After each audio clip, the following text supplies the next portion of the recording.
అపోస్తల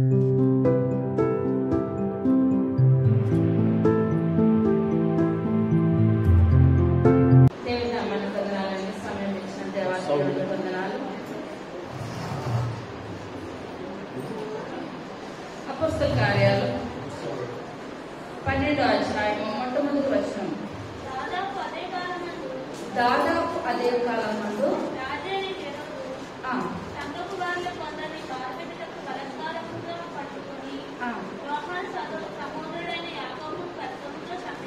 చంపించను.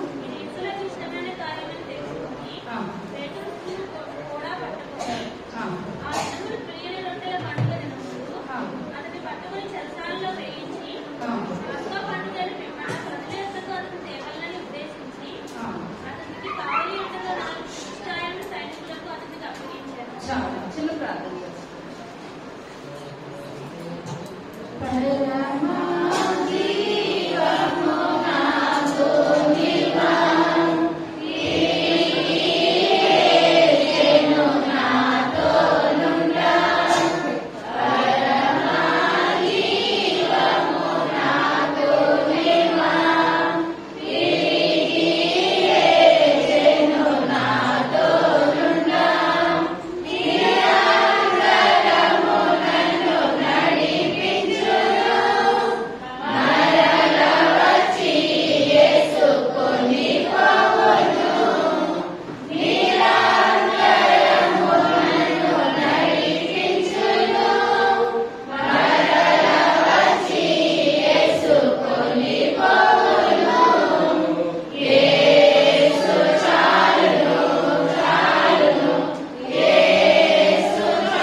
ఆత్మశక్తులు చెప్పగలిగే శక్తులు నాకు దయచేస్తాం. వినగలిగే శక్తులు బిడ్డలందరికీ దయచేయండి. పండుగ దినాల ప్రతి కుటుంబానికి నాయన బాబు పండుగ ఆనందాన్ని పండుగ సంతోషాన్ని దయచేయండి. అయ్యా నా వైకుంఠదాగా పనులు ప్రభావ మా హృదయాలు భద్రపరచుకున్నాయి. దీవెనకరంగాను ఆశీర్వాదకరంగాను మీ మహిమకరంగా వద్దలేకుండా ధన్యతలు దయచేయండి. రాబోచ్చు యేసయ్య నామమున పెట్టుకుంటున్నాము తండ్రి. ఆమేన్. హల్లెలూయా. చదువుకున్న వాటి మాట దాదాపు అదే కాలం ముందు కొందరిని పట్టుకొని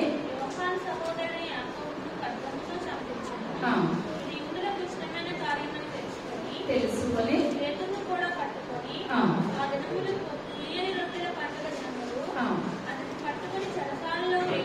వేయించి పస్కా పండుగని పిమ్మట ప్రజల యొక్క దేవాలయాన్ని ఉద్దేశించి అతనికి కావలియుటకు 4 చతుష్టాయంలో సైనికులకు అతన్ని అప్పగించాను. చాలా రేపు దినాన్ని మనం చెప్తున్న వాటి ఏంటంటే ఏసై మాటలన్నా అంటే ఎవరో కూడా ఆలోచించట్లేదు. చంపేస్తారు. ముందు రోజు ఎవరు చంపారండి? యాకోబుని ఖడ్గంతో చంపించేస్తారు. తర్వాత పేతురు గారిని చంపాలి. తర్వాత పులియని రొట్టెల పండుగ దినం అవుతుంది కాబట్టి పండుగ అయినాక ఎవరిని చంపాలనుకుంటున్నారు? పేతురు గారిని చంపాలి. అంతకుముందు అయితే స్టెఫన్ని చంపేశారు. ప్రతి ఒక్కరిని కూడా దేవుడన్నా వాళ్ళు ఏమాత్రం కూడా ఇష్టపడతలేదు. అలా భయంకరమైన దినాల్లో పేతురు గారు ఎక్కడున్నారండి? చెరసాలలో ఉన్నారు. పేతురు గారు అయితే చెరసాలలో ఉన్నారు. సంఘం అయితే అత్యాశక్తితో ప్రార్థన చేస్తుంది. ఇప్పుడు ఈ యొక్క దిన బైబిల్ గ్రంథంలో మరియలు ఎంతమంది ఉన్నారండి? చెప్పండి. ఎవరు గుర్తుకొస్తే వాళ్ళు మగ్దలేని మరియా, యోహాను యాకోబు గారి తల్లి, యేసయ్య గారి తల్లి. ఎంతమంది ఉన్నారు?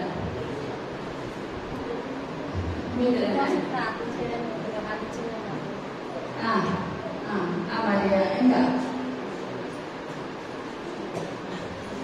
అంతేనంటారా? జ్ఞాపకాల కోసం అంటారా? మరియా మాత. ఇంకా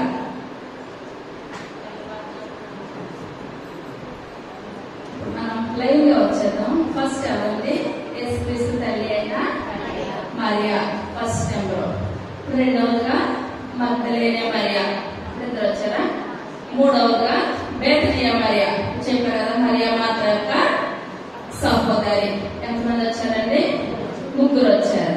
తర్వాత క్లోపా భార్య అయిన మరియా. ఆమె ఎక్కడ ఉంటుందంటే యోహాను సువార్త 19వ అధ్యాయము 25వ వచనం.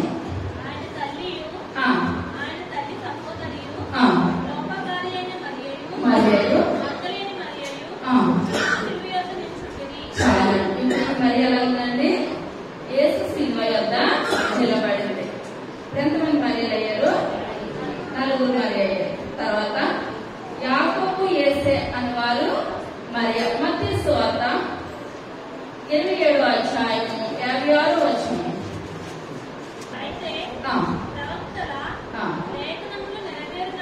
లేఖనములు నెరవేరినట్లు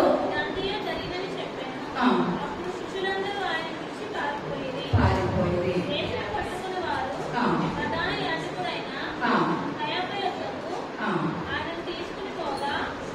ఇప్పుడు ఏ మరి ఉందండి?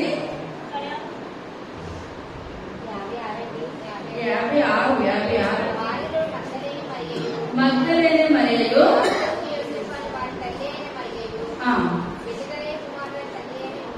ఉండేది. ఇప్పుడు ఏమన్నారండి ఇక్కడ? యాకోబు యేసే అని వారి అప్పుడు మరియా ఉన్నది. తర్వాత చూసుకున్నట్లయితే అపోస్తలుల కార్యాలు 12వ అధ్యాయం 12వ వచనం.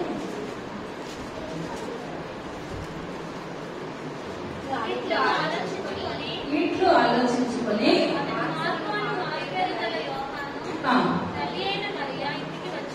చాలా ఇక్కడ ఒక మరియా, మార్కు అని మారి పేరు గల మరియా. ఇప్పుడు మనం ఇదందరూ కాదు కానీ ఈ మరియా గురించి చెప్పుకున్నాం. ఈ మరియా ఇంకొక పేరు ఏంటంటే బేతనియా మరియా అని పేరు. ఏం పేరండి? బేతనియా మరియా. బేతనియా మరియా అంటే మార్త మరియాలు కాదు. ఈమె యెరూషలేం మరియా. ఏం మరియా అండి? యెరూషలేం మరియా. మరియా మార్త వాళ్ళేమో బేతనియా మరియా. ఈ మరియా పేరు ఏం పేరు? ఊరి పేరు ఏం పేరు? యెరూషలేం మరియా అనమాట. జాన్ మార్క్ తల్లి అని అంటారు. ఈ పేరు యెరూషలేం మరియా. 7వదిగా రోమపత్రిక 16వ అధ్యాయము 6వ వచనం. చాలా ఇక్కడ ఒక మరియా. మొత్తం మంది ఎంతమంది వచ్చారండి మరియాలు? 7 వస్తారు. ఎంతమంది వచ్చారు? 7 మరియాలు. 7 మరియాలో మనం ఒక మరియా గురించి చెప్పుకున్నాం. ఏ మరియా అంటే జాన్ మార్క్ తల్లి అనమాట. అపోస్తలుల కార్యం చదువుకున్నాం. 12 5 12:5. పేతురు చెరసాలలో ఉంచబడెను, ప్రార్థన చేయుచుండెను.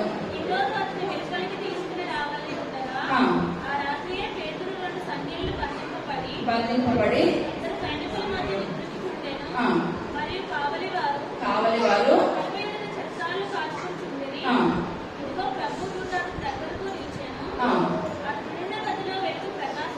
ప్రకాశించెను.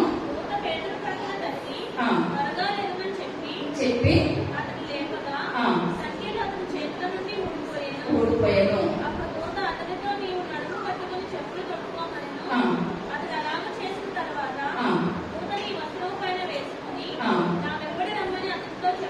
చెప్పాను.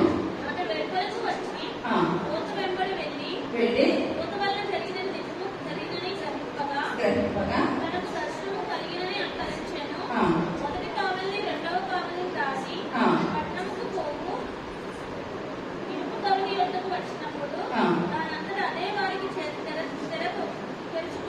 చాలా.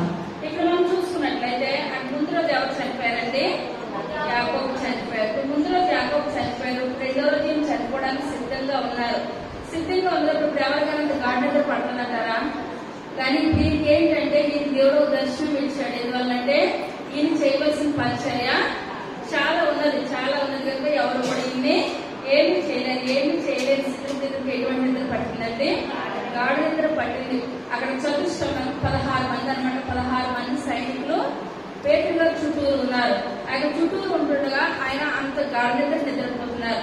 నిద్రపోతుండగా ఆయన దేవుని యొక్క దూత చెరసాల దగ్గరికి వచ్చింది. చెరసాలలోకి వచ్చి పేతురు గారు చేరుకున్న సంఖ్యలు ఏమైపోయాయండి తెంచేసిన తర్వాత ఈ పేతుర్ని ఇలాగా తట్టి నువ్వు బయటికి రమ్మని చెప్పినప్పుడు పేతురు గారు చెరసాల నుంచి బయటకు వచ్చారు. ఒక్కొక్కసారి మనకు కళలు వస్తూ ఉంటాయి, అదంతా కూడా నిజం అనుకుంటాం.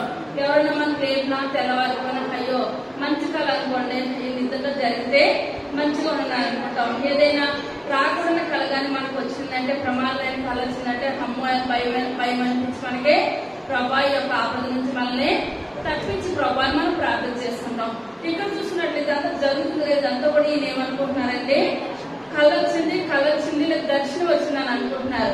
తీరం వచ్చేసరికి నిజంగా జరుగుతున్నదని ఈయన ఏమాత్రం కూడా గ్రహించట్లేదు. ఎందువల్లంటే ఈయన యాకోబు గారు చనిపోయారు కనుక ఈయన కూడా ఓ పక్కన దేవుడు కృప ఉన్నది, దేవుడిని రక్షిస్తారని అనుకున్నా సరే మనసు ఏమనిపిస్తుందండి, నేను కూడా చనిపోతాను. ఈయన కూడా అదే రకంగా అనుకుంటున్నారు. తర్వాత వెంటనే విడిచిపోయాను పంపించి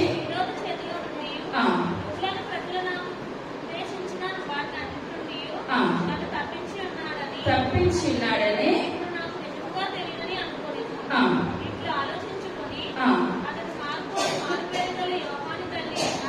యోహాను తల్లి అయినా చాలండి. ఇప్పుడు భయంకరమైన పరిస్థితుల్లో ఎవరైనా గృహం ఇస్తారంటారా? ఎవరు కూడా గృహం ఎవరు. ఇప్పుడు కరోనా వచ్చినప్పుడు కరోనా ఉన్నప్పుడు ఈ లోకంలో ఎక్కడ కూడా 2-3 కలిసి కూర్చోడానికి వీలు లేదని పెట్టిన ప్రభుత్వం. ఎందువల్లంటే మన గురించి తర్వాత ఒక దిక్కుని ప్రార్థన చేసుకోకూడదు, ఏది చేసుకోకూడదు. అటువంటి సమయంలో మనం ప్రార్థన చేసుకుంటూ పోలీసు వాళ్ళు ఊరుకుంటారా? ఎంత మాత్రం కూడా ఊరుకోరు, శిక్ష కఠినంగా పడిపోతుంది. కానీ ఎక్కడ చూసినట్లయితే అక్కడ యాకోబుని చంపించే శిక్ష కఠినంగా ఉంది. అటువంటి స్థితిలో ఈ యొక్క యెరూషలేము మరియ ఏం చేసిందంటే ప్రార్థన చేయడానికి మేడగా ఇచ్చిందనమాట. దేవుని నామాన్ని పొందనాలి. వేగంగా తెగించింది. పేతురు గారు ఏమవ్వాలి, చెరసాల నుంచి బయటకు రావాలి. మిగిలిన వాళ్ళు వచ్చారు, ప్రార్థన చేస్తున్నారు. కానీ కఠినమైన శిక్ష ఎవరికి వచ్చేస్తుందండి, ప్రీతించినందుకు మరియకు వచ్చేస్తుంది. కానీ ప్రాణానికి తెగించి ఈమె తన మేడగా ఇచ్చేస్తుంది. అనమాట. వీళ్ళందరూ కూడా ప్రార్థన చేస్తున్నారు. పేతురు సరాసరి ఎక్కడికి వెళ్ళలేదు. చెరసాల నుంచి ఇప్పుడు తెలుగు వచ్చిన తర్వాత గోధుమ విడిచిపెట్టి వెళ్ళిపోయిన తర్వాత అమ్మో దేవుడు నన్ను నిజంగా రక్షించడని అనుకుని ఎవరింటికి వెళ్ళాలో అర్థం కాలేని పరిస్థితులు అనుకున్నారు. పలానా వాళ్ళ ఇంటికి వెళ్తేనే ఏ టైంలో అయినా సరే మనం ఆదరిస్తారనుకున్నప్పుడు వాళ్ళు ఇంటికి వెళ్తారు. ఒక్కొక్కరు ఆదరించినందరూ పట్టపగలే వెళ్ళడానికి ఏమాత్రం కూడా వీలు పడదు. ఇక్కడ చూసుకున్నట్లయితే జాన్ మార్క్ తల్లి గృహానికి వెళ్లి తలుపు తడుతున్నారు.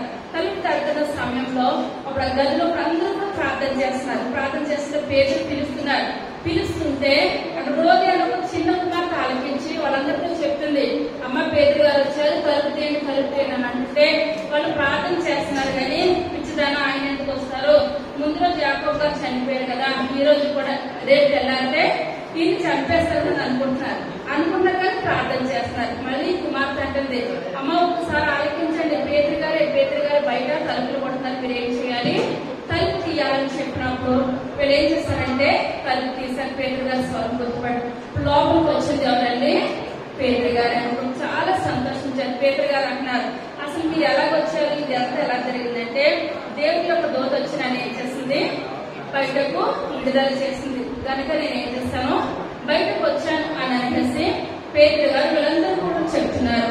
ఇప్పుడు ఏమంటే ఆ రోజుల్లోనే చాలా ధనవంతురాలు అంటండి. ఎలాంటి మా చాలా ధనవంతురాలు, చాలా గొప్ప స్త్రీ అనమాట. ఇప్పుడు ఎంత ధనవంతురాలు అయినా సరే దేవుడి యొక్క భయము భక్తి ఎవరిలో ఉన్నాయి, ఈ యొక్క మర్యాద ఉన్నాయి.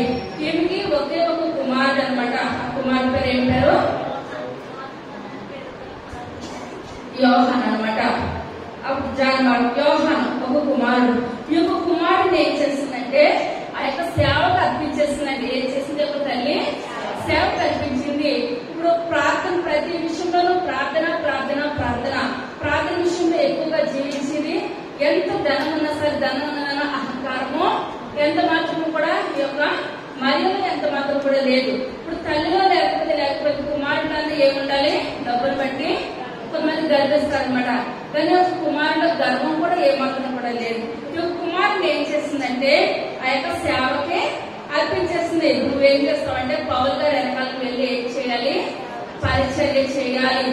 ఆ యొక్క బర్నబా వెనకాలకు వెళ్ళి ఏం చేయాలి, పరిచర్య చేయాలి. వాళ్ళు ఏంటి చెప్తారు, నువ్వు చేయాలి అనేసి తన కుమారుడు ఎవరికి సమర్పించిందండి, సేవకు అనమాట. ఆ యొక్క పౌలు గారు మొట్టమొదటి మిషనరీ యాత్ర చేసినప్పుడు సహాయంగా ఎవరున్నారు, పౌలు గారు మొట్టమొదటి మిషనరీ యాత్ర చేసినప్పుడు ఎవరున్నారు పరిచయం చేయడానికి, బర్నబా గారితో పౌలు గారితో ఈ యొక్క యోహాను ఉన్నారనమాట. ఎవరున్నారు, ఈ యొక్క యోహాను. ఇప్పుడు అక్కడ సౌలు పౌలుగా మారినప్పుడు ఎవరన్నా అందరూ కూడా భయపడిపోయారు అనమాట. మీరు నిజంగా మంచిగా మారాడో మంచిగా మారలేదు అన్న డౌట్ ఎవరిలో వచ్చేస్తుందండి, అక్కడ ఉన్న ప్రజల్లో వచ్చేస్తుంది. ఎందువల్లంటే ఆ సౌలుగా ఉన్నప్పుడు అతను దుర్మార్గంగా ఉండేవాడు. ఎప్పుడైతే దేవుడు పట్టుకున్నాడో ఆ యొక్క కళ్ళ నుంచి పొరలు రాలిపోయి అన్నయ్య వచ్చేప్పుడు ప్రార్థన చేశాడు. ఇదంతా ఎంత చెప్తున్నా సరే ప్రజలు ఏం చేస్తున్నారో నమ్మలేకపోతున్నారు. ఎవరు కూడా నమ్మట్లేదు. నేను ఇలా మారాను దేవుని కూడా నేను వాడబడ్డానని చెప్పినా సరే ఇప్పుడు వాళ్ళు ఏం చేస్తున్నారండి, ఎంత మాత్రం కూడా నమ్మట్లేదు. అయితే నమ్మలేని పరిస్థితుల్లో ఫస్ట్ కూడా ఆ పౌలు గారిని నమ్మింది ఎవరు, బర్నబా అనమాట. ఇప్పుడు బర్నబా ఏం చేశారు, ఆయన చేరదీసి బర్నబా గారు పౌలు గారిని చేరదీసి ఆయన మొట్టమొదటి మిషనరీ యాత్రలో వీళ్ళందరూ కలిసి పనిచేసినప్పుడు వీళ్ళతో సహాయంగా ఎవరు వెళ్ళారండి, ఈ యొక్క యోహాను వెళ్ళారనమాట. ఎవరు వెళ్ళారు, ఈ యొక్క యోహాను వెళ్ళారు. తల్లి పంపించడం చాలా గ్రేట్ అనమాట.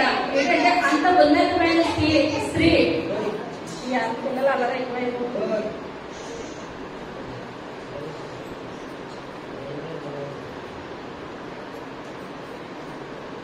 మొట్టమొదటి మిషనరీ యాత్రలో ఎవరు వెళ్ళారండి, యోహాను గారు వెళ్తే పరిచయం చేయడానికి సహాయం చేయడానికి వెళ్ళారు. ఈ యొక్క మార్కు సువార్త రాసింది ఎవరు, మార్కు సువార్త రాసింది ఎవరు, ఈ యొక్క జాన్ మార్క్ అనమాట. ఈ యొక్క యోహాను ఎంత గొప్పదైందండి, ఇక్కడ పరిచయం చేయడానికి వెళ్ళేది ఇతరులు ఏ సువార్త రాశాడు, మార్కు సువార్త రాయడానికి దేవుడు ఏం చేశాడంటే గొప్ప కృపను దయచేశాడు. ఇంత కృపను దయచేసాడనగా తల్లి దేవునికి ఏం చేసింది, ఒక గదినే సమర్పించేసింది. ప్రతి విషయంలో కూడా ప్రార్థన ప్రార్థన ప్రార్థన. తల్లి పరిశుద్ధంగా జీవించింది. కుమారుని ఎలా జీవింపచేసిందండి, పరిశుద్ధంగా జీవింపచేసింది. ఆ యొక్క ప్రార్థన సహకారంగా ఆ యొక్క ఎక్కడికి వెళ్ళినా పౌలు గారి వెనకాల బర్నబా గారి వెనకాల ఈ కుమారుని ఏం చేస్తుందంటే తల్లి పంపించిన కనుకనే ఈ యొక్క కుమారుడు ఏమి రాశాడు, మార్కు సువార్త రాశాడు అనమాట. అపొస్తలుల కార్యాలు 4వ అధ్యాయం 36వ వచనం.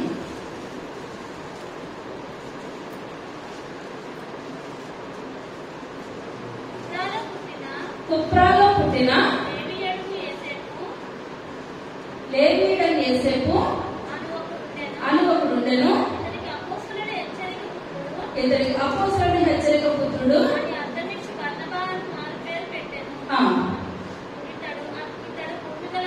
ఇతడు భూమి గలవాడై అమ్మి చాలా. ఇప్పుడు ఇతనికి ఏమన్నా అంటే భూములు ఉన్నాయి. ఇతను కూడా చాలా ధనవంతుడు. ఇప్పుడు ఇతనికి భూములన్నీ అమ్మేసేసి ఎవరు పెట్టారండి, అపోస్తలుల పాదముల పెట్టారు. ఇప్పుడు ఇదే అధ్యాయంలో కింద అధ్యాయంలో తీయదు కానీ ఇప్పుడు అక్కడ ఎవరుంటారు, 5వ అధ్యాయంలో అన్నయ్య సప్పేరా వీళ్ళకి భూములు ఉన్నాయంటారా, వీళ్ళకి కూడా భూములు ఉన్నాయి. ఆయన భూములు అమ్మింది ఎక్కడ పట్టుకొచ్చారు,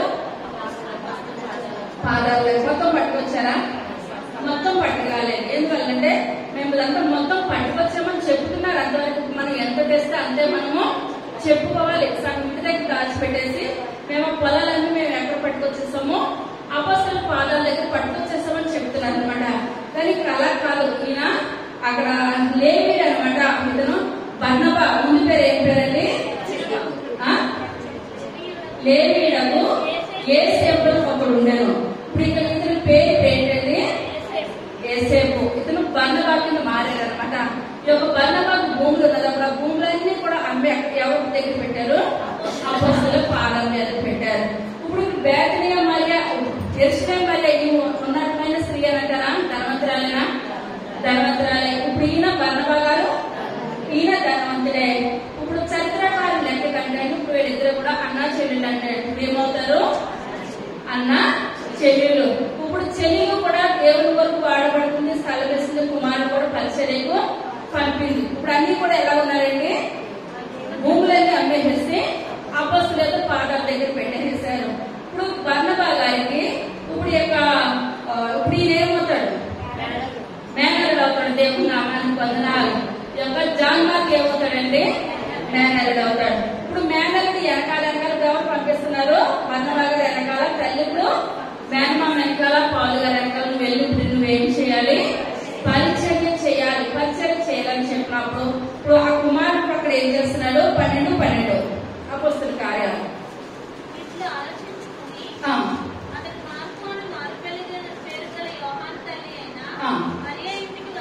వచ్చాను. అక్కడ అనేకులు కూడి ఉండి ప్రార్థన చేయించుండిరి. అతడు తలవాకి కట్టుచుండగా ఉదయాన్ని ఒక చిన్నది ఆలకించుచూ వచ్చాను. ఆమె పేదల తలుపు గుర్తుపట్టి సంతోషము చేత తలుపులు తీయగా లోపలికి పరిగెత్తుకుని పోయి పేదల తలుపు దగ్గర నిల్చున్నాడని తెలిపాను. అందుకు వారు మీకు పిచ్చిదానివనిది. అయితే తాను చెప్పినది నిజమని ఆమె దృఢంగా చెప్పినందుకు వారు అతని చూత అనేది. పేదలు ఇద్దరు తరచు మందులో వారు తలుపులు తీసి అతను చూసి విభ్రాంతి ఉంది. అతను ఊరుకున్నది వారికి సైగ చేసి ప్రభు తన చెరసాలలో నుండి ఇదంతా కూడా మీరు ఇంటికి చదవండి. ఇప్పుడు కుమారుడు ఏం చేసిందంటే పరిచర్యకు సమర్పించి. లూకా సువార్త 22వ అధ్యాయము 7వ వచనం.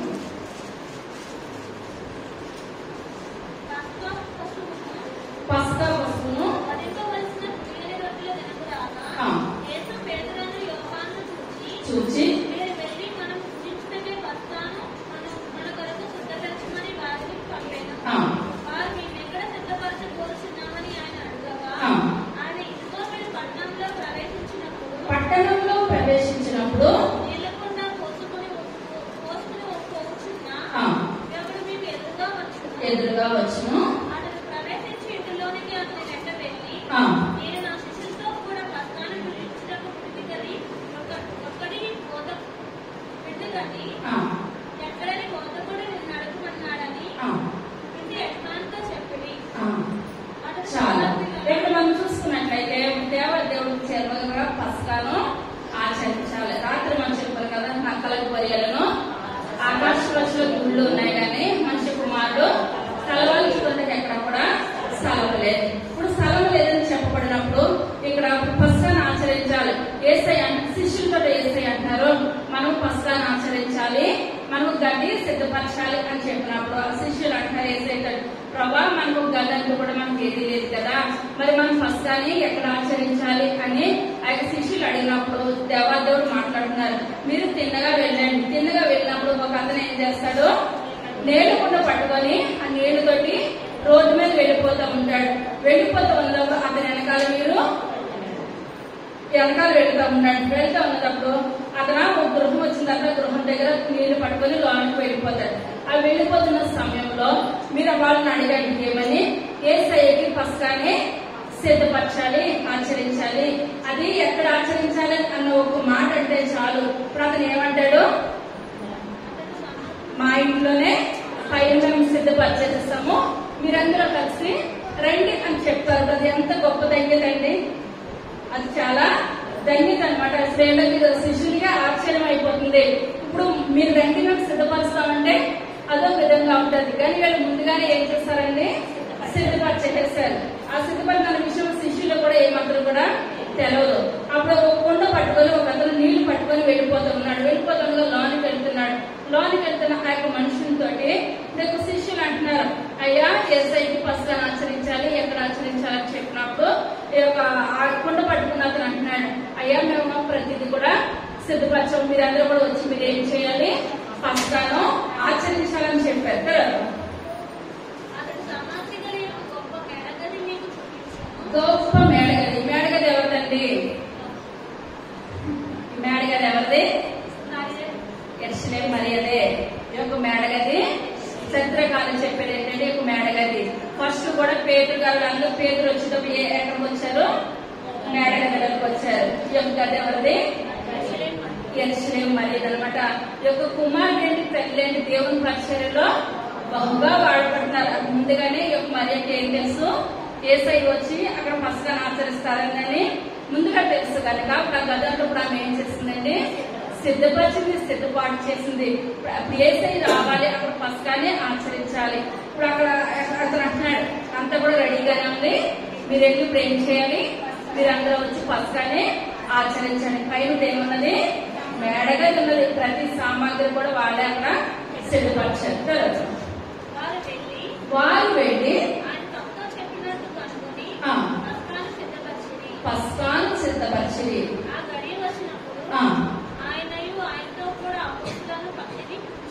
కూర్చుండి.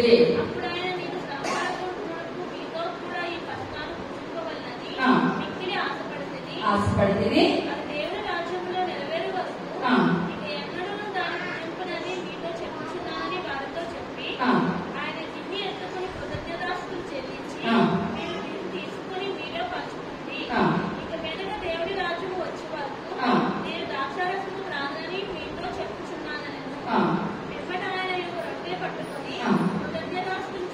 చెల్లించి వారికి ఇది మీ కొరకు ఇవ్వడుచున్న నా శరీరము, నన్ను జ్ఞాపకము చేసుకుంటకు దీన్ని చేయుడని చెప్పాను. చాలండి.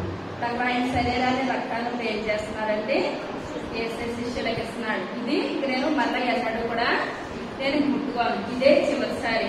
ఇప్పుడు నాకు సిలువేయబడతాను, పరలోకానికి వెళ్ళిపోతాను. కనుక మీరు ఇప్పుడు ఏం చేయాలి?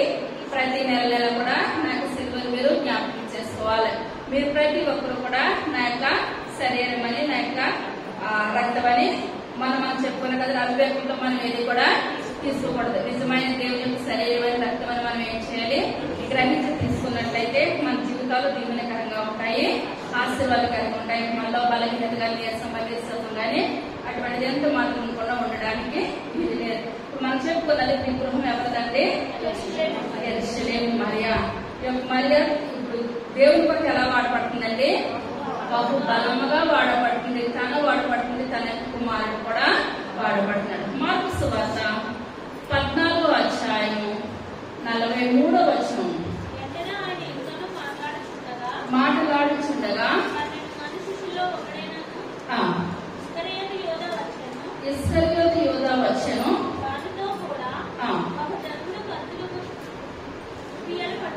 గుదియలు పట్టుకొని శాస్త్రుల యొద్ద నుండి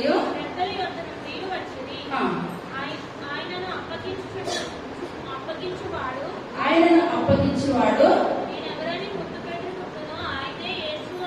ఆయనను పట్టుకొని భద్రముగా కొనిపోవుడని వారికి గుర్తు చెప్పి ఉండెను. వాడు వచ్చి వెంటనే ఆయన యొద్దకు పోయి బోధకుడా అని చెప్పి ఆయనను ముద్దు పెట్టుకొనగా వారు ఆయన మీద పడి ఆయనను పట్టుకొని చాలు. ఇప్పుడు యేసయ్యను పట్టుకోవాలన్నమాట. పట్టుకొని ఉదయం లేచినప్పుడు యేసయ్యను ఏం చేయాలి? సిలువేసేయాలి. సిలువేసేసినప్పుడు అక్కడ బందిపడి దొంగలకి యేసయ్య ఎవరు కూడా తెలియలేని స్థితిలో ఇస్కరియోతు యోధా అంటున్నాడు. ఏమని? మీకు ఆయన ఎవరో తెలియదు కాదు. తెలియవాలంటే యేసయ్య శిష్యులతోటి ఆయన ఉంటున్నారనమాట. ఇప్పుడు ఆయన ప్రధానంగా ఎవరుంటారు యేసయ్య వెనకాల? పేతురు, యాకోబు, యోహాను, యేసయ్య. వీళ్ళు నలుగురు ఉంటారు కదా. వీళ్ళ నలుగురు యేసయ్య ఎవరు మేము గుర్తుపట్టాలంటే మాకు అర్థం కాదని చెప్పినప్పుడు ఇస్కరియోతు యోధా అంటాడు.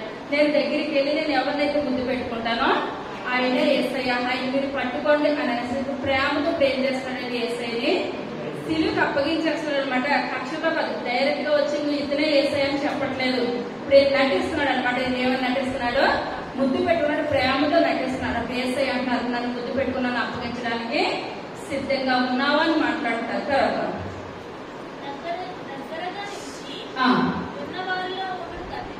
కత్తి దూసి దాసుని కొట్టి అందుకు యేసు బందిపోటు దొంగ మీదకి వచ్చినట్టు కత్తులతోనూ ఆ, ఉరియాలతోనూ ఆ. నన్ను పట్టుకొని వచ్చితిరా. వచ్చిందిరా నేను ప్రతిదినము దేవాలయంలో మీ యొద్ద ఉండి ఆ. బోధించుచుండగా మీరు నన్ను పట్టుకొనలేదు. ఆ. అయితే లేఖనంలో నెరవేరినట్లు ఆ. ఇలాగ జరుగుతున్నదని చెప్పాను. అప్పుడు వారందరూ ఆయనను విడిచి పారిపోయి చాలా ఒక్క మాట గురించే. ఇప్పుడు యేసయ్యని బందిపోటు దొంగలు పట్టుకుంటుంటే అక్కడ ఉన్న ఎవరు కోపం వచ్చేసిందండి? పేతురు గారి కోపం వచ్చేసి ఆ వరలో నుంచి కత్తి తీసి ఏం చేస్తాడు? ప్రధాన యాజకుని యొక్క చెవి కొట్టేస్తాడు. మల్క్ అనమాట అతని పేరు. అతని పేరు కొట్టినప్పుడు ఆ చెవి కొట్టేసినప్పుడు యేసయ్య ఆ చెవులు మళ్ళీ ఏం చేస్తారు? ఆయన కనిపించారు. అప్పుడైనా సరే నిజమైన దేవుడని ఏమాత్రం కూడా వాళ్ళు గ్రహించట్లేదు. ఎందువల్లంటే వాళ్ళ కళ్ళకి ఏం కలిగింది? గురుటితనం కలిగింది అనమాట. నిజమైన దేవుడు యేసయ్య ఈ లోకంలోకి వచ్చిన ఆయనే యేసయ్య ఎంత మాత్రం కూడా వాళ్ళు గుర్తుపెట్టే స్థితి ఎంత మాత్రం వాళ్ళలో లేదు. అప్పుడు యేసయ్య ఈ రకంగా వస్తారని చెప్పినప్పుడు ఇక వాళ్ళ సపోర్ట్ ఎక్కువైపోయింది. ఇప్పుడు యేసయ్య వాళ్ళు ఎందుకు వచ్చారంటే వాళ్ళు తీసుకొని వెళ్ళిపోయి ఆ యొక్క పిలాతు దగ్గరికి ఆ యొక్క హేరోదు దగ్గరికి రాత్రంతా కూడా తిప్పుతానే ఉన్నారు. ఇప్పుడు ముందు అయితే పేతురు గారు ఇప్పుడు ఏమన్నారు? బోధకులు మీరు ఈ రకంగా చేస్తారా, గుడియతలు వస్తారా అని కత్తి తీసినట్టు రాత్రంతా కూడా ఏం చేయాలి? యేసయ్య గురించి ఎక్కడికి వెళ్తే అక్కడికి తిరుగుతానే ఉండాలి. కానీ ఆ ఒక్క పని చేసేసి ఆయన ఏం చేస్తారండి? ఎవరి కాలో పారిపోయారనమాట. యేసయ్య దగ్గర ఒక్కరు కూడా లేరు. అక్కడ లేని స్థితిలో అక్కడ ఒక ఆయన ఉన్నారండి. మనం చదువుకుందాం ఒక మాట. దగ్గరగా నిలిచి ఆ, ఉన్నవారిలో ఒకడు కత్తి దూసి ప్రధాన యాజకుని దాసుని కొట్టి ఆ. వాడి చెవిని తెగనరికెను. ఆ. అందుకు యేసు యేసు మీరు బందిపోటు దొంగ మీదకి వచ్చినట్టు కత్తులతోనూ ఆ, ఉరియాలతోనూ నన్ను పట్టుకొని వచ్చితిరా. నన్ను పట్టుకొని వచ్చిందిరా. నేను ప్రతిదినము దేవాలయంలో మీ యొద్ద ఉండి బోధించుచుండగా ఆ. మీరు నన్ను పట్టుకొనలేదు. పట్టుకొనలేదు. అయితే లేఖనంలో నెరవేరినట్టు ఇలాగ జరుగుతున్నాయని చెప్పాను. ఆ. అప్పుడు వారందరూ ఆయన విడిచి పారిపోయి ఆ. తన దిగంబర శరీరం మీద నారబట్ట వేసుకుని ఉన్న ఆ. ఒక పడుచువాడు ఆ. ఆయన వెంట వెళ్ళుచుండగా ఆ. వారు అతనిని పట్టుకుని ఆ. అతడు నారబట్ట విడిచి ఆ. దిగంబరుడై పారిపోయాను. చాలా. ఇప్పుడు ఇక్కడ ఒక అతను ఎవరున్నారు? ఒక పడిచివాడు ఉండిపోయాడు అనమాట. శిష్యులు పేతురు గారు యోహాను అందరూ కూడా ఎక్కడికి వెళ్ళిపోయారు? పారిపోయినప్పుడు అక్కడ ఎవరు నిల్చున్నారండి? ఒక పడిచివాడు ఎవరు? యోహాను గారు. మనం చెప్పుకుంటున్న యోహాను అనమాట. ఇప్పుడు ఎవరు? ఇక్కడ యెరూషలేము మరియ యొక్క కుమారుడు. ఇప్పుడు ఎక్కడి నుంచి ఎక్కడికి కుమారుడు దగ్గరికి రావాలి. ఇప్పుడు అందరూ కూడా వెళ్ళిపోయారు. ఎవరికి వాళ్ళు ఇప్పుడు అంత చెవు నరికేసిన పేదలు గారు కూడా వెళ్ళిపోయారు. కానీ పడిచివాడు ఎక్కడ ఉండిపోయాడు? యేసయ్యతో ఉండిపోయాడు. యేసయ్యతో ఉండిపోయినప్పుడు ఇప్పుడు అక్కడ వాళ్ళందరూ కూడా అతను ఏం చేస్తారు? బట్టలో ఇప్పేసేస్తారు అనమాట. అవమానించారు. ఎంత అవమానించినా సరే యేసయ్యతోటి నేను ఉంటాను అనేసి తల్లి ఎంత భక్తి కలిగి జీవించిందో కుమారుని కూడా అంత భక్తి కలిగి జీవింపచేస్తుంది అనమాట. ఇప్పుడు చివరికి ఇతన్ని కూడా చాలా చిత్రహింసలు చేశారు. ఎన్ని చిత్రహింసలు చేసినా దేనికైనా ఆ యొక్క ఇల్లు ఇచ్చి ఆ యొక్క తల్లి కూడా యెరూషలేము మరియ సిద్ధంగానే ఉంది దేవుని కొరకు. చనిపోవడానికైనా తల్లి కుమారులు ఎలాగున్నారండి? సిద్ధంగా ఉన్నారు. యేసయ్యని అలా పట్టుకొని బందిపోటు దొంగలు అందరూ వచ్చేస్తుంటే పారిపోవడం శిష్యులందరూ కూడా పారిపోయినా సరే అక్కడ వాక్యంలో ఏమి రాయబడింది? పడిచేవాడు ఒక్కడే మిగిలిపోయాడు. అతను ఎంత దిగంబరంగా చేసేసినా సరే నాకు యేసయ్య కావాలి. ఎందువల్ల మన తల్లిదండ్రులు చేసిన ప్రార్థనలు ఎవరికి వస్తాయండి? బిడ్డలకు వస్తాయి. ఆ తల్లి ఎంత బోధించుంటారో, అమ్మ మన దేవుని కొరకు ఏమైనా మన ప్రాణాలు తెగించి మనం ఏం చేయాలి? దేవుని కొరకు వాడబడాలి. దేవుని సన్నిధిలో మనము జీవింప చేయాలి. మన ప్రార్థన యేసయ్య తప్పించి మనకి రెండో ఈ లోకంలో ఎంత మాత్రము కూడా లేదని తల్లి దేనికైతే సిద్ధపడింది కుమారుని కూడా సిద్ధపాటు చేసి ప్రతి విషయంలో కూడా ఆ రాత్రంగా పగలంగా మిషనరీ యాత్రలు అంటే ఆశమాష మాట అయితే ఎంత మాత్రం కూడా కాదు. కానీ ఆ మిషనరీ మొట్టమొదటి మిషనరీ యాత్రలో పంపించింది తిని కూర్చోడానికి కాదని వాళ్ళకి ఏదైతే నువ్వు ఏం చేయాలి? పరిచర్య చేయాలి. నువ్వు వాళ్ళు ఏది చేయమన్నా నువ్వు రాత్రిలంగా పగలంగా నువ్వేం చేయాలి? పరిచర్య చేయాలని తన కుమారుని పంపించినందుకు ఈ యొక్క కుమారుడు యేసయ్యని వాళ్ళు బందిపోటు దొంగలు తీసుకొని వెళ్ళిపోతుంటే ముందు రోజు మనం చెప్పుకున్నాం. సువార్తలో ఆయన శరీరము ఆయన రక్తాన్ని ఇచ్చినప్పుడు పేతురు గారికి కాళ్ళు కడుగుతుంటే యేసయ్య పేతురు గారు అంటారు, ప్రభా నువ్వు నాకు కాళ్ళు ముట్టుకుంటావంటే ఇది ముట్టుకోకపోతే నీకు నాకు ఏమాత్రం కూడా పాలిపుంపులు లేవు అన్నప్పుడు అయ్యా నన్ను తరలించి అధికారుల వరకు కడుగని చెప్పినప్పుడు ఆయన స్నానం చేసిన వాళ్ళు కాళ్ళు కడుక్కుంటే సరిపోతుంది. ఇన్ని మాటలు చెప్పినంత యేసయ్య నేను ఏమాత్రం కూడా విడిచిపెట్టిన నేను విడిచిపెట్టిన అన్నాక పేతురు గారు ఏం చేస్తారండి, దొంగలు వచ్చేటప్పటికి పారిపోయారు. కానీ కుమారుడు ఏం చేస్తాడు, ఏమాత్రం కూడా పారిపోలేదు, అక్కడే నిలబడుతున్నాడు అనగా అలాంటి తల్లి ఇప్పుడు ఏం చేస్తుందండి, ఆల్ నైట్ ప్రేయర్ చేస్తుంది, రాత్రి జామున ప్రార్థన చేస్తుంది. మన ప్రార్థనలు ఎప్పుడు కూడా మన బిడ్డలకి ఎలా ఉంటాయి, కాపుదలు దయచేస్తే పిల్ల తరాలు మన దేవుడి సన్నిధిలో చేసిన ప్రార్థన ఏమాత్రం కూడా వ్యర్థంగా పోనించే దేవుడు అయితే మన దేవుడు ఎంత మాత్రం కూడా కానే కాదు. ఎందుకంటే గొప్ప ధన్యత ఇటువంటి బైబిల్ గ్రంథంలో ఒక తల్లి దేవుడి సన్నిధిలో వాడబడింది. కుమారుడు కూడా ఏం చేసిందండి, దేవుడి పరిచర్యకి ఇచ్చేసింది. తన గృహాన్ని కూడా ఎవరికి ఇచ్చిందండి, దేవుడి యొక్క పరిచర్యకి ఇచ్చింది. ఆ యొక్క దినాల్లో ఆ యొక్క ఇల్లు ఉండడమే గొప్ప అనుకుంటే వీళ్ళకి ఏముందండి, మేడగారి ఇంటి మీద ఇల్లు ఉందన్నమాట. ఆ యొక్క పైనంతా కూడా ఎవరికి సమర్పించేసింది, యొక్క స్త్రీ దేవుడికి సమర్పించేసింది. ఏ సమయమైనా ఇప్పుడు ఇంత సమర్పించేసింది, ఒక పోర్షన్ మేడగారి ఇచ్చేసినప్పుడు అదే యొక్క దినాల్లో ఆ పేతురు గారిని చంపాలి చెరసాల్లో ఉన్నప్పుడు ఆ యొక్క రాజుకి తెలిసినట్టు హీరో తెలిసినట్టు ఇప్పుడు సరాసరికి వచ్చేయచ్చు అంటారా, వస్తారు కూడా. వచ్చినట్టే ఇప్పుడు యొక్క మర్యాదను ముందుగా హీరోగా చంపేస్తాడు. గనుల ప్రాణాలకి ఎదురు కూడా తెగించి దేవుని కొరకు వాడబడ్డారు, దేవుని యొక్క పరిచర్యలో వాడబడ్డారు. చివరిగా 2 తిమోతికి రాసిన పత్రిక 4వ అధ్యాయం 9వ వచనం, ప్రయత్నము చేయము ఇహలోకమును స్నేహించి వెళ్ళెను,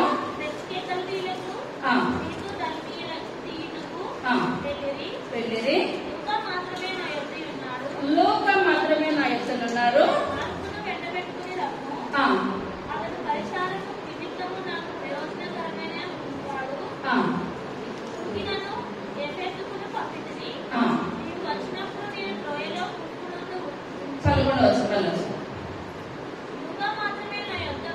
లోకం మాత్రమే నా యొద్ద ఉన్నాడు, మార్కును వెంట పెట్టుకుని రమ్ము. చాలండి. ఇక్కడ పౌలు గారు ఎక్కడ ఉన్నారంటే చెరసాల్లో ఉన్నారు.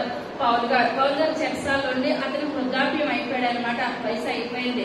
ఇంకా చనిపోవడానికి పౌలు గారు సిద్ధంగా ఉన్న సమయంలో కూడా ఆయన చెరసాలలో ఉన్నదప్పుడు అప్పటి వరకు కూడా పౌలు గారి దగ్గర దేవా అన్న ఒక వ్యక్తి ఉన్నాడు. ఆ వ్యక్తి ఉండి సడన్ గా ఏం చేస్తాడంటే పౌలు గారిని విడిచిపెట్టి లోకాన్ని లోకం కావాలి, కష్టమానికి దేవుడేనా అనుకుని లోకం వైపు ఏం చేస్తున్నాడు, దేవా వెళ్ళిపోయినప్పుడు పౌలు గారు ఒంటరిగా ఉన్న స్థితిలో ఆ యొక్క తిమోతికి పౌలు గారు చెరసాలలో ఏం రాస్తున్నాడండి, ఉత్తరం రాసినమాట. ఒక ఉత్తరం రాసి నేను వృద్ధాప్యంలోకి వచ్చేసాను, లేవలేని స్థితిలోకి వచ్చేసాను, ఇప్పుడు నాకు ఎవరు కావాలి, పరిచయం చేయడానికి ఒక మనిషి కావాలి. ఇప్పుడు ఆ మనిషిని ఇప్పుడు మనకి ఏదైనా పరిచయం చేయడానికి ఒక మనిషి అంటే ఆ మనిషి మనకి ఎలా చేయాలండి, నమ్మకంగా ప్రేమతో చేయాలి. ప్రేమ లేకపోతే పరిచర్య ఎంత మాత్రం కూడా చేయలేరు. కిసకిసలాడరా పరిచర్య ఏ మాత్రం కూడా చేయలేరు. ఒక మనిషికి చివరి వయసులో ఆదరించాలంటే ప్రేమ కలిగి, ఓర్పు కలిగి, సహనం కలిగి ఉండాలి. ప్రేమ ఓర్పు లేక సహనం లేక ఏం చేశాడు, పౌలు గారిని విడిచి వెళ్ళిపోయాడు కనుక ఆయన తిమోతికి లేఖ రాసి ఇప్పుడు నాకు అతను ఎలా ఏం చేయాలి, పరిచర్య చేయాలి. అది 11 లాస్ట్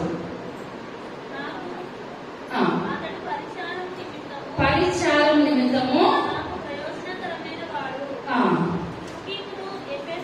చాలండి. ఇప్పుడు పరిచారం ఇప్పుడు ఎవరన్నా ఎక్కడికైనా ఏదైనా ఫంక్షన్ కి రండి, అక్కడ రకరకాల భోజనాలు పిండి వంటలు అన్ని ఉన్నాయని అంటే ఎంత ఓపిక లేకుండా వెళ్ళడానికి ప్రతి ఒక్కరు సిద్ధపడతాం.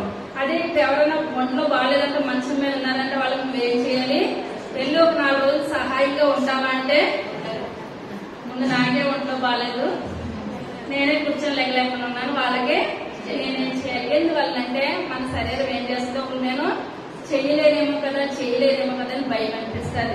కానీ ఒక విషయం ఏంటంటే డైరెక్ట్ గా ముందుగానే పౌలు గారు మాట్లాడేశారు అనమాట. లేఖ రాసేసారు. లేఖ రాసి అక్కడ విషయం చెప్పి నువ్వు ఏం చేయాలి, ఆ యొక్క పడుచువాడైనా ఆ యొక్క కుమారుని మార్కును నా దగ్గరికి పంపించాలన్నమాట. అక్కడ జాన్ మార్కును పంపించాలి అని చెప్పినప్పుడు ఇప్పుడు తల్లి ఒప్పుకుంటుంది అంటారా? ఒకరు బాగాలేదంటమ్మ నువ్వు అన్ని పరిచర్య చేసి రాను అంటే పిల్లలు ఒప్పుకునే తల్లి మనసు ఏమనిపిస్తుంది? నా పిల్లడికి అప్పుడంత వయసు వచ్చేసిందా, పిల్లడు అప్పుడు పరిచర్య చేస్తాడని ఏ తల్లి అయినా అనుకోవచ్చు. ఇప్పుడు తల్లి పంపించిన యొక్క దినాల్లో కుమారులు వెళ్ళే స్థితి ఎంత మాత్రం కూడా లేకెళ్ళేది. కానీ తల్లి ఒక రకంగానే ఉన్నారు, పుట్టిన కుమారుడు కూడా ఒక రకంగానే ఉన్నారు. అప్పుడు చెరసాల్లో పరిచయం చేయడానికి ఎవరు వెళ్ళారండి? ఒక తల్లి మార్కులు పంపించింది అనమాట. మార్కెట్ చెరసాలంటే భయంకరమైన స్థితి, భయంకరమైన పరిస్థితి అనమాట. అసలు అప్పుడు చెరసాలంటే చాలా కఠినంగా ఉన్నాయి అనమాట. అటువంటి చెరసాలలోనికి ఆయన పడుచు కుమారుడిని తల్లి పంపించింది. కుమారుడు వెళ్ళాడు. ఆ కుమారుడు వెళ్ళి ఆయన పౌలు గారికి ఏం చేస్తాడండి? పరిచయం చేస్తాడు. మనం ఏ మంచి పని చేసినా ఈ లోకంలో మన పేరు ఎక్కడ నిలబడిపోతుంది? జీవగ్రంథంలో నిలబడిపోతుంది అనమాట. ఎందువల్లంటే మన దేవుడు ప్రతిదీ కూడా లేఖనాల్లో లెక్కిస్తాడు. ఇప్పుడు దావీదు మహారాజు గురించి చాలా గొప్పగా మాట్లాడాడు దేవుడు, కానీ ఏది కూడా దాయలేదు. అదే దావీదు గురించి దావీదు చేసిన పాపాన్ని కూడా ఏం చేస్తాడంటే పరిశుద్ధ గ్రంథంలో లెక్కించాడు అనమాట. ఏది మన దేవుడు దాచిపెట్టే దేవుడు అయితే ఎంత మాత్రం కూడా కానే కాదు. కానీ ఒక తల్లి కుమారుడు చేసిన పరిచర్య అంటే అంత మాత్రము ఏది కూడా కాదు. ఎందువల్ల మరియా అనగా అర్థం ఏంటండి? మరియా అనగా అర్థం ఏంటి? మరియా అనగా చెప్పాలి. మరియా అనగా మిరియాము అనగా బిరుదులు అడుగుతలేదు, అర్థం మిరియాము అన్న మరియా అన్న ఒకటే. దానికి అర్థం ఏంటంటే చేదు. ఏంటండి? చేదు. మరి అంటే అర్థం ఏంటి? చేదు. మిరియాం అంటే అర్థం ఏంటి? చేదు. ఇప్పుడు వీళ్ళ జీవితాలు ఎటువంటిగా ఉన్నాయి? ఈ లోకంలో మన జీవితాలు చేదుగా ఉంటేనే పరలోక రాజ్యంలో తీయగా ఉంటాయి. అర్థమవుతుందంటారా? ఈ లోకంలో కష్టాల కొలుములో వెళ్ళిపోవాలి. వీళ్ళందరూ కూడా కష్టాల కొలుములోనే నడిచారు. ఇప్పుడు సుఖం అనిపించాడు. ధనవంతుడు ఎక్కడున్నాడు? పాతాళంలో ఉన్నాడు. అగ్ని ఆరదు, చాలు. మరి అనగా అర్థం ఏంటండి? చేదు. మిరియాం అనగా చేదు. ఇప్పుడు లోకంలో మనం ఎలా ఉండాలి? ఎంత అంటే ఎంత కష్టాలు అనుభవిస్తే దేవుడి కొరకు, లోకం కొరకు దేవుడి కొరకు మనం ఏం చేయాలి? కష్టాలు అనుభవించాలి. ఇప్పుడు ఏమో లోకానుసారంగా దేవుడు ధనవంతురాలకినే పుట్టించాడు. దేవుడు అక్కడ ధనహీనంగా పుట్టించలేదు. ఒకరినే రూపాయ అడిగే విధంగా ఏమాత్రం కూడా పుట్టించలేదు. కానీ ఈమె ఎలా నడుస్తుందండి లోకంలో? చేతిగా కష్టాల అనుభవంలోనే నడుస్తుంది. బిల్డింగ్ ఉందని కానీ సుఖం పడిపోదాం అన్నట్టు నడవలేదు. నా కుమారుడికి ఏంటి ఇంత ఆస్తుంది కదా అని కుమారుడిని ఆ పరుపుల మీద మేడల మీద పెంచలేదు. ఆ కుమారుడు ఒక చెరసాలలో దేనికి అప్పగించిందండి? పరిచర్య. కొంత ధనవంతుడైన కుమారుడు పరిచర్య చేస్తాడంటారా? కానీ తల్లి ఆ విధంగానే ఉంది, కుమారుడు కూడా ఆ విధంగానే ఉంది. మరి అనగా అర్థం ఏంటి? చేదు. ఇప్పుడు ఈ లోకంలో ఎంత చేదు అనిపించిందో, ఎంత ధనవంతురాలు గర్వం కానీ అహంకారం కానీ ఏది కూడా లేకుండా చేదు అనిపించింది. అక్కడ పరలోక రాజ్యంలో ఉన్నతమైన స్థానం, తీయనైన జీవితము, సంతోషకరమైన జీవితం.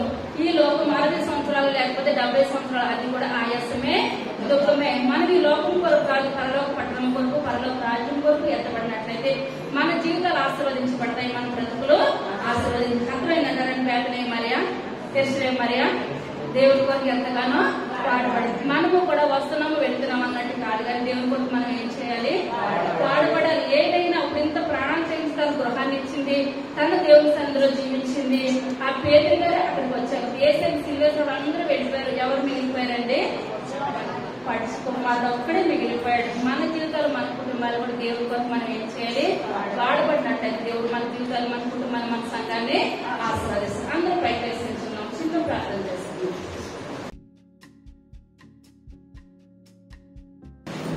సర్వశక్తి కలిగించండి, కృప కలిగించండి, దయ కలిగిన ఆయన వ్యపదయం శ్రేష్టమైన నామాన్ని బట్టి ప్రభావం లెక్కలేని వందనాలు, స్తోత్రాలు, స్తుతులు చెల్లించుకుంటున్నాను తండ్రి. అయ్యా ఆయన బాబు మరియు బాబు వ్యవసాయంలో ఎంతగానో వాడబడింది. ఆయన ధనవంతురాలై ఉండి బాబు కష్టాలు అనుభవించింది ప్రభా.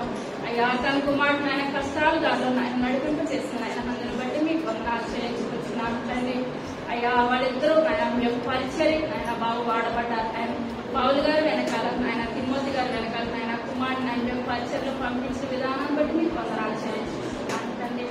అయ్యా అన్ని లోకంలో ఆయన బాబు కష్టాల కొల్లో వెళ్ళిన పరలోక రాజ్యంలో ఆయన అబ్రహాం కుటుంబాలను కూర్చుంటారు ప్రభా. అయ్యా సంతోషము ఆనందమే ఆయన మేము ఈ లోకంలో ఉన్న సంతోషంగా మేము చూడదు ప్రభా. అయ్యా పరలోక పట్టణానికి కొరకు ఎదురు చూసే గొప్ప ధన్యతను దయచేయండి. అయ్యా విన్న వాక్యం మేము వృధాగా పొందవద్దు ఆయన. నా వాక్యం అనే పలకల మీద ప్రభా అయ్యా మా హృదయంలో భద్రపరిచిన గొప్ప భాగ్యాన్ని దయచేయండి. అయ్యా మేము కూడా నాయన ప్రభా అయ్యా మరియవని జీవించిన గొప్ప కృపను దయచేయండి.